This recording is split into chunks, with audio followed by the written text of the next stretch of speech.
Representative Lewis. Present. Mr. Abel. Present. Mr. Adkins. Mr. Byers. Ms. Coleman. Ms. Givens. Ms. Henderson. Mr. Hicks. Ms. Jackson. Here. Dr. Jackson. Ms. Johnson. Here. Mr. Neff. Mr. Overstreet. Ms. Shepherd. Senator Southworth. Here. And Representative McCool presiding. Here. We do have a quorum, and so we can conduct our business today. First item on the agenda is the approval of the minutes. Do we have a motion and a second for the approval? We have a motion, second. All in favor? Aye. Any opposed? Minutes are approved. I want to start off by thanking, this is our last meeting, and I want to thank our staff, Sean, for, Bowen, and all the staff for what they've done, how hard they work, and how grateful I am. And I think our survey even shows that later on, how good they are. But we really are grateful for what they do, value their services, and I just want to say thank you for your service and everything. So thank you very much. Also, I want to take time to thank out each member for attending. That's very important because this is a very important committee, and it gives us some guidelines and some things to put on the radar that we can look forward to and work off some of these projects. And I want to especially acknowledge my co-chair, Senator Southworth. It's great working with her. She's very intelligent, very attentive, and helps me out all the time. I set her a couple of seats over in case I get out of line. She can't kick me as hard. So, but anyway, I do appreciate her very much. Thank you. Okay, next I've got on is the review of the instructions. The instructions for next year's capital plan are included in your materials today as an information item. We've made no changes to our electronic system in many years, and the plans will be submitted in the same manner as they've been in the last several years. So there's 2 dates that's written into the statute that we have to follow. That's April 15th. That's the due date for all of our capital plans. And November the 1st is the date that the capital plan must be published and distributed to the heads of the 3 branches of government. So in between those 2 dates next year, the board will hold a series of monthly meetings. You'll hear from the agencies that have capital plans in their capital projects in their plans. You'll discuss the organization of the statewide capital plan book, and you also discuss any potential policy recommendations that need to be revised next year.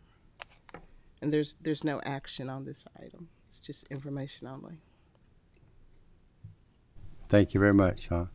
I do want to bounce back too, and I want to recognize a couple of guests we have with us, Dr. Harry Burchett from Harrison County Schools and Mr. Tom Cochran from Johnson County Schools. Thank you for coming today. It's very important. Thank you so much. Next on the agenda, Mr. Shea Ritter, if we could have you just come to the table.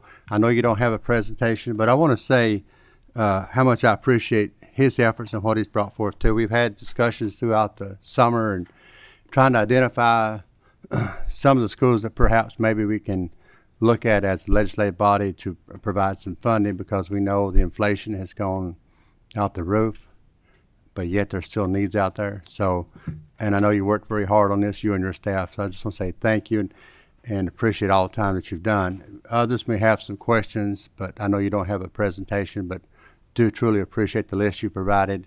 I think it certainly gives us something that we can work off of and continue to grow and seek the funding that's necessary, that's so important for our school systems. So thank you very much. At this time, do you have any questions? Senator Southworth. Thank you. I wanted to get clarity on this chart. On the 6th column over, it's labeled BG, and it looks like kind of a code, a number of a project perhaps. And I'm going to assume that the first section of that is perhaps a year in which it was filed. That is correct, Senator. But I wanted to get, most of these are in 2022. The oldest it appears as 2019. Are we actually flushing all of these needs through pretty much every budget to where these are just stacking up just right now, or are we starting to get behind? No, I think it depends on the project itself. And conveniently, two superintendents behind me may be able to speak to this a little better. But as boards initiate that, what we call a BG, which stands for Buildings and Grounds, it used to be a paper form, now it's digital. There may be reasons they're pulling back temporarily. It could be supply chain issues now, which is happening. And it may also be that some local logistics, moving students from one school or another, or they may pause for a little while to see if they can get better financing, get a credit review from one of the credit agencies and things like that. And some of these, initially, it's sort of like us if we build a house. We may start talking about it, and finally, maybe we buy plans, but we don't really execute the plans for a couple of years, maybe saving up and waiting on bonding potential to increase, or in our case, borrowing money from a bank. But districts we have some that will sit out there for a year or two, kind of waiting on the districts to take the next step. And it may also be the availability of construction companies at that time. We're limited, just like every other state. There's only so many construction companies in the state that can handle this type of work. So they may be, backed up for quite a while. And some of these construction companies, I think there's, a handful that do schools that I can recall of. So there's a lot of reasons why that could be delayed a little bit. So are you suggesting, though, by all of these being what I would consider fairly current, we really don't have schools on this list sitting out there biennium after biennium on a waiting list? We're kind of keeping up. Right. We are keeping up in that sense, right. And that would be really a local board. That's if there's a delay, it's not from the department. It would be a local board maybe pulling back for one reason or another. Okay. Now, it may be funding, interest rates going up may trigger that too. All of a sudden, your bonding potential decreases. But, again, we can't predict the future. But if we look out a year or two from this, some of these projects are ongoing. So hopefully they're finished by the time, maybe by next summer. I'm not sure what the timeline is on some of these projects. But I agree with you. I don't think have a backup in the pipeline, so to speak. One final question. Is this information that we collect from these places, does it give us any kind of idea on their idea on the timeline? Because, I don't know if I'm just glancing at this project that came in, let's say in 2020, says phase 6. I mean, is phase 6 something that we could start anytime we want because it's not like a need? Or is phase 6, it says over here, there's a demolition plan. Is it like a condemned building and we better get phase 6 out yesterday? I mean, how do we know the emergency levelsness of any of these? No, I don't believe we do. I think the terminology is really up to the district, the board, and their local architect that they've hired. And in some projects, like an elementary school may be phased in over 10 years, just based on bonding potential. And the way they would plan that out, and I think an original question from Representative McCool was, how do they handle the students and the actual education part of this while they're doing construction? So they have to time it. Some work happens only in the summer and some will happen while school's going on, but not to interrupt the education process. So they may not be able to do the gymnasium until summer. So all these processes are timed, and so you may have phase 1, 2, 3, 4, 5, and 6. And it may be because of bonding potential. As bonds get paid off, they get more money they can borrow to do these projects. So they all sort of lay it out and time it just right, I believe. So to clarify, if the next biennium, our budget session actually isn't until 24, so next year we're going to be looking at a capital planning from this committee, and we need to put in, X dollars, and here's our list, and maybe there'll be more that roll onto it. But do we know how many of those projects really can't wait until 26 and how many can? Or do we need to go and interview each of these independently to figure out how to prioritize the amount of money we can put to all this? I believe the original criteria, these projects on this list that we've refined, I think twice, are all either, shovel ready or ongoing. So by the time we would get to, I think, the budget biennium, I should say, You know, many of these projects may still be ongoing, but some may be finished. You know, they may have made reductions in their budgets because the cost exceeded what they had available. But these projects, as far as we could tell, were ongoing. We confirmed with districts they were either ongoing or ready to go. Okay. You know, meaning they were getting ready to break ground and all that. So, Thank you very much. thank you, Senator. If I could just clarify, all these are already have done the two nickels, and they've done all that process, so they are, like you said, they are ready to go, right? Yes. Okay. Yes, sir. Any other questions from anyone? Okay. Well, thank you again. I appreciate the report, and I look forward to continue working with you. Thank you so much Thank for your you all. I time. appreciate your time. Thank you.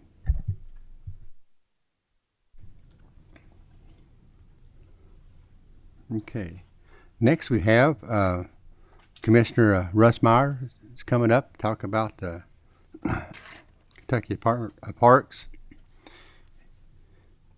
And this is a capital planning process, so it's talking about the equipment needs. But we've had some brief conversation. You know, we've had, unfortunately, some tragic things happen to West Kentucky with the tornadoes, and then also with East Kentucky with the flooding. And our parks has played a major role in providing services. So my conversation has been, and Mr. Meyer, maybe you can reflect on this or whatever, and they did a wonderful job, and still, I think, are still providing the services. But what happens when the power goes out? Do we have generators to keep those up and running, because we got people that we got to house? And that was one of my major concerns, is do we have portable generators? Do we have stationary generators? Because the parks is a real key, not only just to go and enjoy, but during a time of crisis, they become an essential part of recovery. So, Mr. Myers, thank you for your time. Thank you, Representative McCool, and appreciate you all having me here today. It's been an honor to serve this administration as Commissioner of Parks.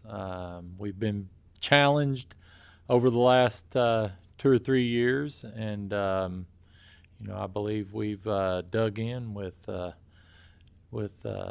our hearts and our minds and what we can do out there on the ground and work to serve the people of Kentucky and respond, and done a great job. We've had the pandemic, we've had the tornadoes in western Kentucky and the floods in eastern Kentucky and ice storms and everything else from there, but the parks have been highly involved in the 2 events or 3 events with the pandemic, the tornado and the flooding in eastern Kentucky. And I just wanted to come today to give you all a report, little overview on what we've done, what we've been involved with, and then if you don't mind, Representative, I don't mind getting into a discussion on that subject that you just brought up after we're done. So Jennifer, when I move forward with the slides, do I just hit this, just pop a button, and there we go. Simple as that. Okay, Kentucky State Parks are committed to providing a sustainable system of parks that delivers quality programs, amenities, and services. Our goal is to create memorable experiences and a sense of place and preserve the historic and natural integrity and traditions of our parks for existing and future generations. Under the leadership of the Tourism, Arts, and Heritage Cabinet, our parks work to promote Kentucky as an inclusive travel experience that welcomes visitors of diverse backgrounds and interests. As situations arise that heavily impact Kentuckians, like natural disasters or global pandemics, we strive to serve as a lifeline for communities affected by utilizing state parks as an integral part of the state's emergency response plan. Under the leadership of Governor Beshear, Kentucky took an aggressive approach to prevent the spread of COVID-19. The array of services provided by state parks created an opportunity for us to provide necessary resources that position the Commonwealth at advantage for fighting the virus. Throughout the pandemic, 4 Kentucky state parks provided temporary housing for first responders, frontline healthcare workers, and low acuity patients, utilizing over 2,000 room nights. Some of our parks also served as vaccination sites. The December 11th Quad State tornado was the worst tornado event in state history, with at least 4 tornadoes devastating 8 Kentucky counties. The devastating event resulted in the governor declaring a state of emergency. The emergency declaration ensured that federal funding was available to provide emergency resources and rebuild our western Kentucky communities. The state of emergency activated over 180 Kentucky National Guard members, as well as Kentucky State Police, Fish and Wildlife Conservation officers, and Kentucky State Park Rangers. Our state park rangers helped with human rescues, first aid and emergency transport, traffic control, clearing roadways, safety checks, and delivering emergency supplies. Our Ranger Division dedicated 33 Rangers and 6,868 Park Ranger hours to support efforts to rebuild our western Kentucky communities. Our state parks served as a community resource to provide lodging for the American Red Cross, utility crews, first responders, and displaced families. As part of the state's emergency response efforts, 7 Kentucky state parks were designated to provide emergency shelter and food services for individuals impacted by the tornado. Our parks provided temporary housing to more than 800 individuals and 250 first responders. We housed right at 95% of all the displaced families in western Kentucky. In total, nearly 2,600 individuals were housed by the programs offered through the state, Red Cross, and FEMA. The Commonwealth purchased travel trailers to serve as medium-term housing for displaced Kentuckians in 16 counties. Pennyrile Forest State Resort Park served as a location for travel trailers. As sheltering guests declined at the parks, park staff worked with local and state emergency management to successfully transition impacted families into more self-sufficient housing units, such as travel trailers and cottages at our parks that were closer to their homes, communities, and schools.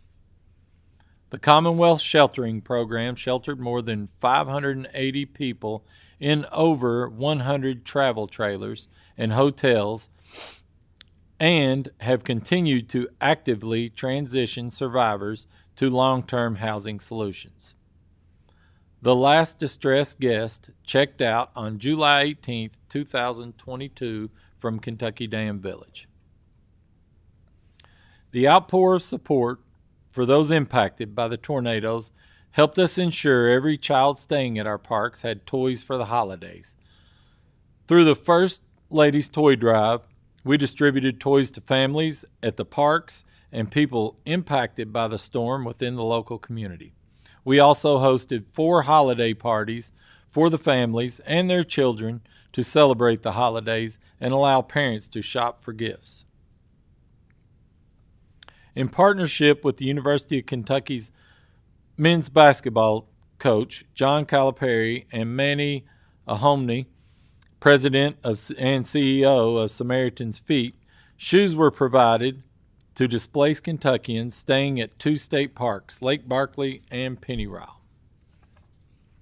Samaritan's Feet donated thousands of shoes that were distributed to people sheltering at the parks and those in shelters within the communities. The Eastern Kentucky flooding response efforts. In July, as part of the state's emergency response efforts in Eastern Kentucky, 4 Kentucky state parks have been designated to provide emergency shelter for individuals impacted by the flooding. The Kentucky state parks designated as emergency shelters are Jenny Wiley State Resort Park, Pine Mountain State Resort Park, Buckhorn Lake State Resort Park, and Carr Creek State Resort Park. And that picture is a picture of Carr Creek, the beach at Carr Creek State Resort Park. Over 360 people impacted by the flooding have been temporarily housed at our parks in eastern Kentucky. The Commonwealth immediately began transporting unoccupied trailers purchased for the December tornadoes in western Kentucky to eastern Kentucky after the floods. Currently, 464 individuals are being housed in 168 travel trailers, including travel trailers located at Jenny Wiley and Carr Creek State Park. Our park staff continue to work with local and state emergency management to transition impacted families into travel trailers. Like their response roles in western Kentucky, our park ranger division was actively involved in the state's emergency response efforts during the aftermath of the flooding. Our rangers worked closely with Kentucky Emergency Management, among other agencies, to assist with rescue and recovery efforts. Since July, our park staff and volunteers have been working with the American Red Cross, local churches, businesses, and restaurants to ensure individuals impacted by the tornado have basic needs, food, shelter, and clothing. With tremendous support, people from in and outside of the state continue to help those impacted by the flooding in numerous ways, including donations, fundraisers, cleanup efforts, and much more. In early August, Team Kentucky hosted 2 cookout events at both Jenny Wiley and Buckhorn Lake State Resort Parks. Food was provided by parks and donated by local businesses and organizations. Later in the month of August, representatives from University of Kentucky Athletics Department and Samaritan's Feet visited Jenny Wiley and Buckhorn Lake to provide shoes and socks donated by Haynes to families temporarily housed. Promoting Kentucky as a diverse travel destination is part of our ongoing efforts to drive visitation and attract new travel markets to our parks and the Commonwealth. We encourage each of you to visit any of our state parks, and to learn more, visit parks.ky.gov or follow us on social media. Thank you very much, and I'll entertain any questions you have and try to do my best to answer. Thank you, Commissioner Myers. Again, thank you for your presentation, and thank you for what the Park Service has done, not only during these 2 disasters, but the continuation on how important it is for Kentucky as tourism to have these systems available. Like I mentioned earlier about, I don't know if you have had a chance to think about generators. If we do have, and we will have at some point in time, unfortunately, more disasters to occur, one thing those sites that we went to that they took people to, if they didn't have power or heat or whatever, then we could not do that. So, maybe it's something we can look at about buying some type of portable generators or stationary generators, so you could still continue those services to help in another disaster when and if it occurs. Yes, sir, absolutely. And currently we have 1 mobile generator in Kentucky State Parks. It will not operate an entire state park or lodge facility. We can come in and service that park to keep the, minimal lights on, to keep the food refrigerated and frozen, but that's about it right now. At Buckhorn, power was down. The power was out yesterday. It's back on today, but we brought in a mobile unit, and that was quite expensive to bring one of those in and lease one of those. But I think the ideal situation would be to have a permanent unit at a select few of our parks, in eastern Kentucky, Western Kentucky, you know, where if an event happens, we could, you know, have it in an emergency situation, which we all know is very important. Just an example, Kentucky Dam Village, we have five state parks that have their own electrical system within. We own the poles, we own the electric lines, and there's been some problematic situations with that, and we're getting ready to address that at all of them. But because General Assembly is getting ready to provide funding, and there's infrastructure funding coming in that you know, I've discussed with Secretary Johnson and Secretary Hicks about those things and the importance of it. But just for example, last year alone, KDV was down 32 days. That's one of our premier parks.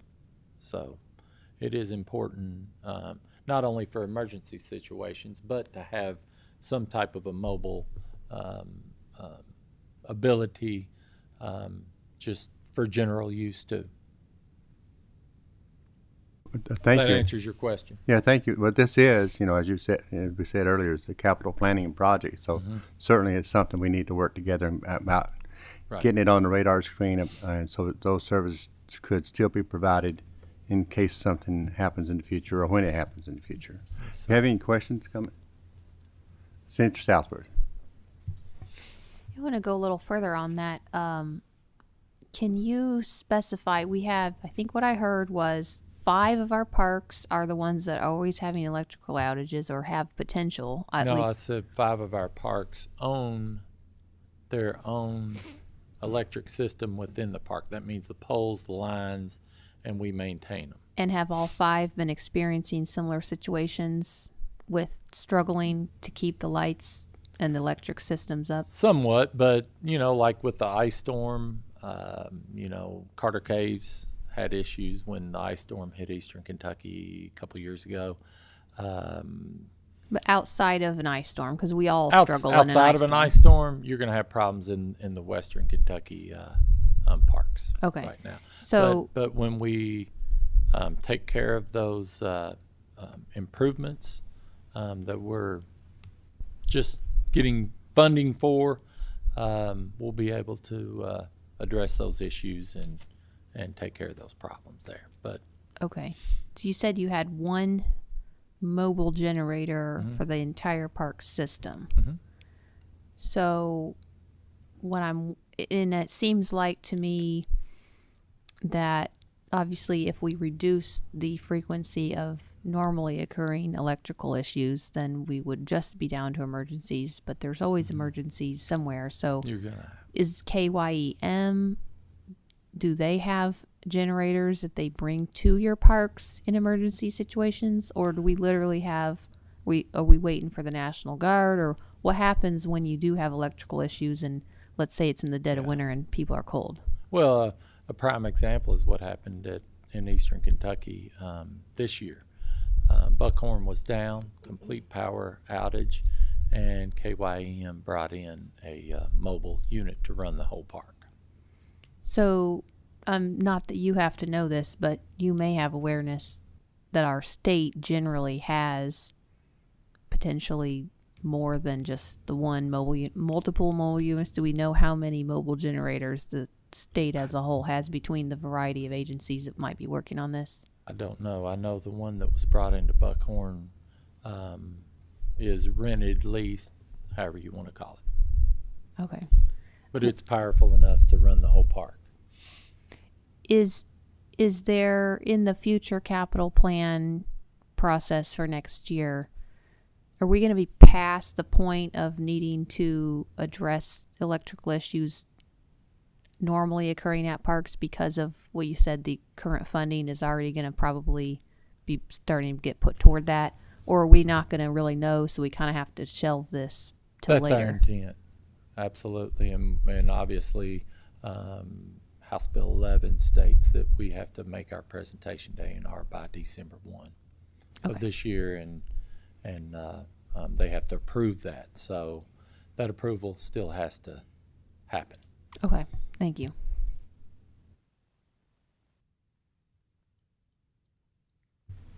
Thank you, Senator. Mr. Hicks has a question. Yeah, thank you, Mr. Chairman. Thank you, Commissioner, for the presentation. It's always, I've heard this secondhand, but, in regard to natural disasters and the response, I've heard other states kind of indicate that, how fortunate Kentucky was to have a state park system that we have in terms of the immediate response with housing dislocated individuals, as many as you've described in here. So we're kind of unique in that opportunity. Just a little background. One of the areas that we obviously have, I'll say, full-time facility generators is our correctional facilities. For example, and I looked it up, Senator Southworth, the last two of them that we bought and installed averaged about 1.5 million per, just to kind of give you a sense of, and they're probably not too different in size in terms of the, the number of individuals that you may have to power and in the food and other in security in the case of the individual. The other little context, as Commissioner was talking about, out of the federal infrastructure bill, we've had the good fortune of having some funding that the Commissioner was referring to, where we're going to harden and make more resilient those 5 electrical systems at those state parks that the Commissioner was referring to. And so we have, fortunately, some resources that we're putting into place very soon. I'll say and I use the word harden because to improve some of the infrastructure itself for those electrical distribution systems. So we're very happy about that. We work with Secretary Goodman over the Energy and Environment Cabinet and Secretary Johnson's Facilities Agency in order to get that moving. So just a little background. Thank you, Mr. Chairman. Thank you. Representative Lewis. Thank you, Mr. Chairman. Just a comment, Commissioner, thank you for all you do. I'm a firm believer in investing in our parks, and they've been a godsend both in Western Kentucky and in Eastern Kentucky. So thank you for that, and look forward to the presentation. Look forward to more. But any way we can help, support you all. Thank you. Thank you, Representative.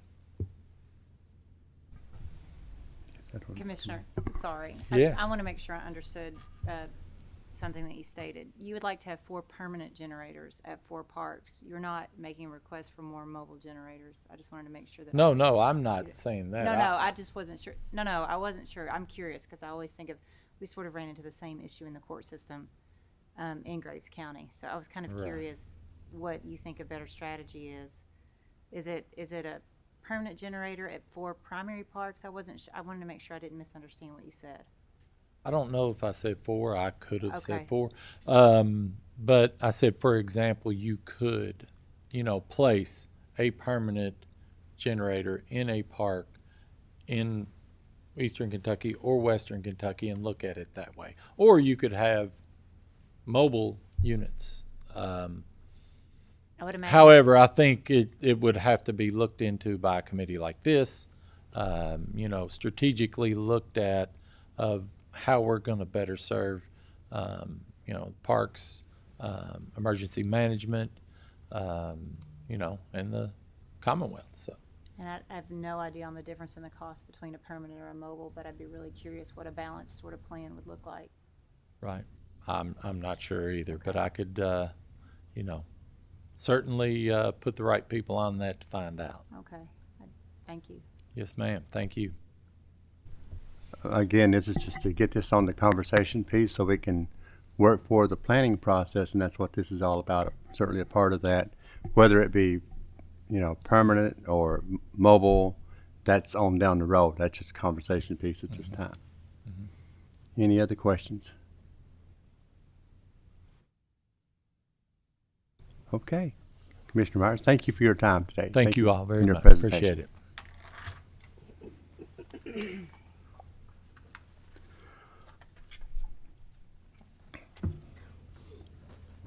Okay, next we have, on other business, we have, Sean's going to talk about the survey results. And if you have any questions about that, we certainly entertain those. I'm just going to provide a brief summary of the survey and how it was conducted, and afterwards I'll turn it back over to the co-chairs so they can lead the discussion regarding the results. After the board's July meeting, the co-chairs and the board staff developed a survey to gauge members' overall satisfaction with the board. The survey was edited and further refined by Legislative Oversight and Investigations Committee staff. This committee is very familiar with surveys, and they provided some valuable feedback as to the wording of the questions so we could generate better answers. After they completed their review, the LRC Office of Service and Support then created and published the survey online for us.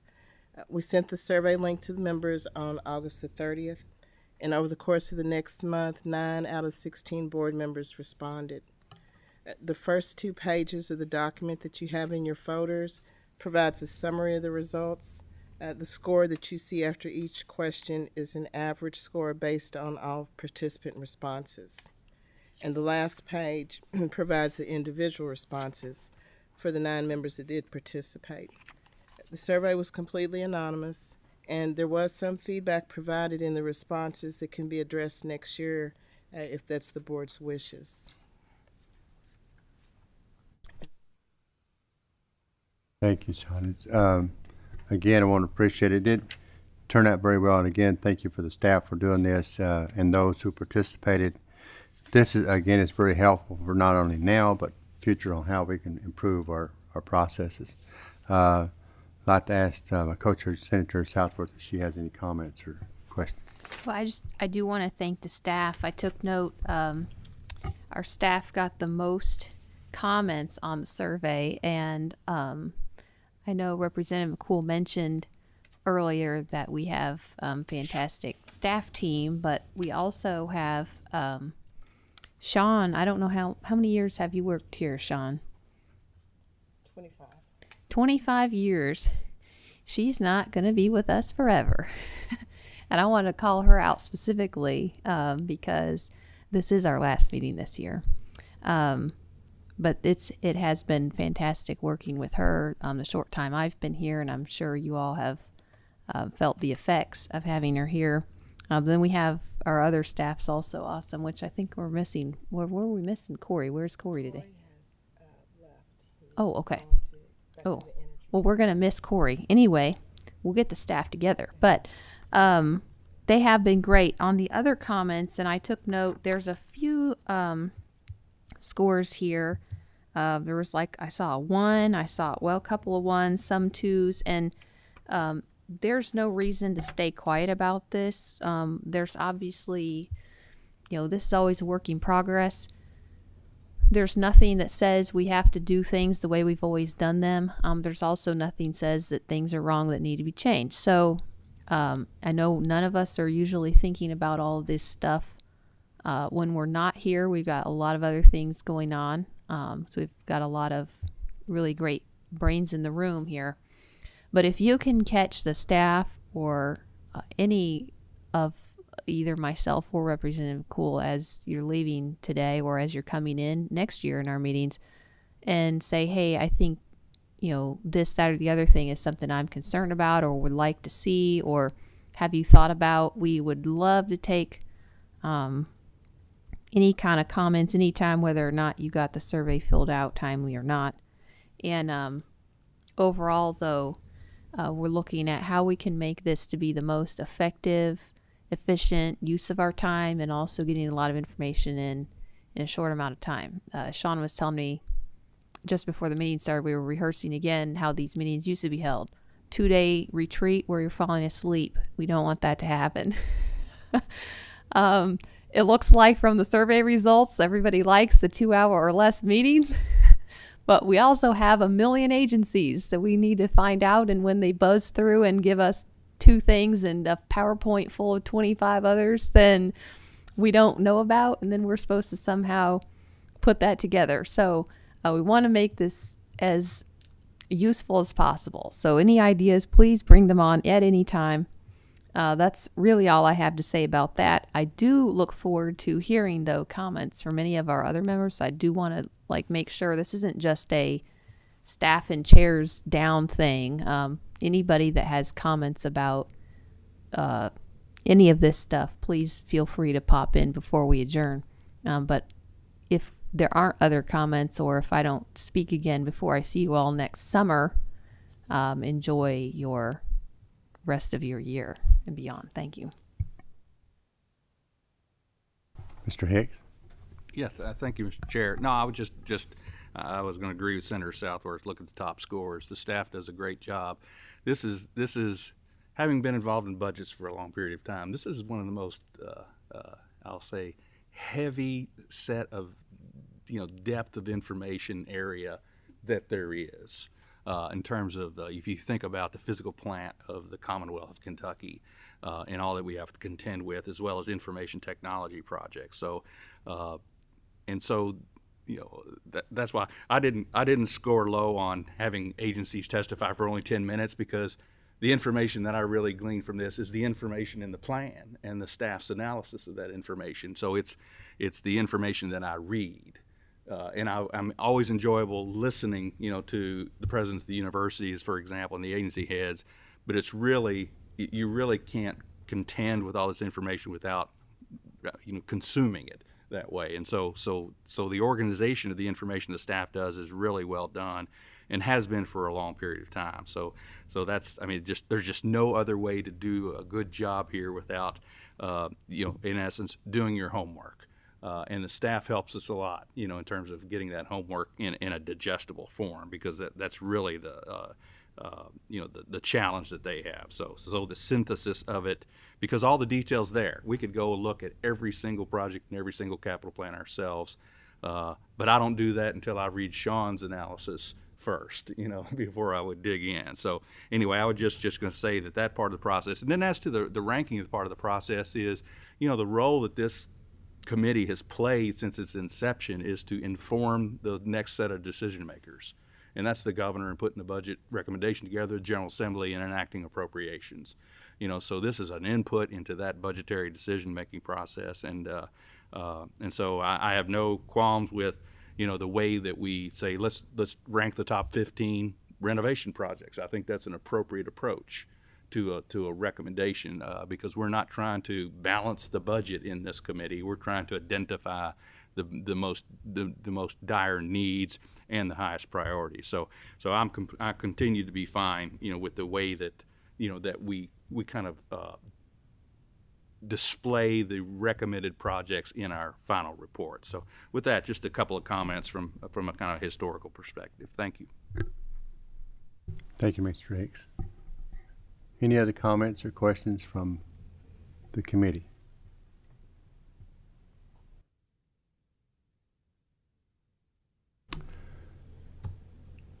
Seeing none, I guess that concludes that piece. Thank you again for your time and effort. This is our last meeting for this year. Look forward to working with you. It's an ongoing process, so let's take our list and work it, and please share with us on how we can make those improvements. Again, thank you for your time. We do stand adjourned.